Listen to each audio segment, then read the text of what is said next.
7 people died on the spot in a single moment of chaos on the Nairobi-Nakuru Highway. This is Kenya News Update today. Coming up, you'll see the wreckage, hear from witnesses, and discover the shocking pattern of death on this road that's claiming dozens of lives. But here's the twist. This wasn't just an accident. It was a collision with a system that many say is failing. Meet John Githu Ah. He was a witness at the scene on Monday, January 19, 2026. He saw the trailer, a massive vehicle, veer out of its lane. It was heading to Nakuru, and then it rammed into oncoming matatis. Not one, not two, but 3 matatis were hit in a chain reaction of metal and terror. The trailer driver lost control. But here's what nobody's talking about. The container. A loaded 40-foot container. It toppled over one of the matatis, crushing it and the passengers inside.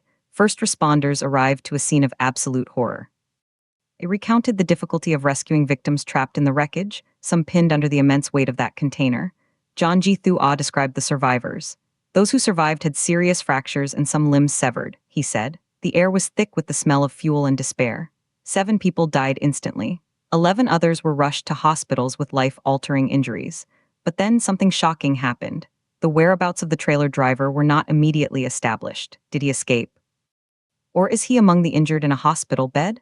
The police are searching. The community is demanding answers. John Machari Ah spoke out. We demand accountability and responsibility from our drivers. It can't be that every time an accident happens they blame it on brake failure. It is for them to ensure the vehicles are in good condition to handle their cargo. This is the escalation, the anger. But here's the part that will blow your mind. This is not an isolated event. This is a pattern.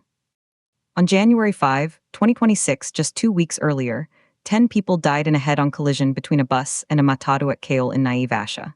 On January 3, 2026, 6 people died on the spot when a trailer rammed a matatu at Kekopi area in Gilgil. That's 23 lives lost in just 3 weeks on stretches of the same highway. Wambui Enderidu challenged the government directly. She pointed to the known black spots on the route from Ryerny to Mau Summit, which is under expansion.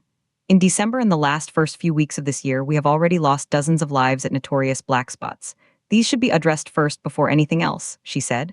She noted that contractors have not clearly marked the construction sites, placing every motorist at risk.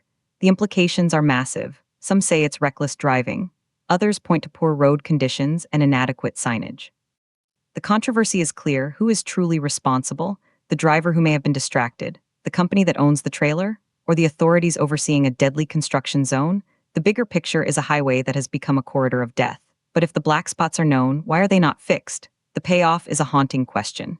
7 lives ended on Monday, dozens more in recent weeks. When will the next headline be written? Do you think this was purely driver error, or is the government failing to protect its citizens on this highway? Drop your take in the comments. Subscribe to Kenya News Update today for more breaking news that matters.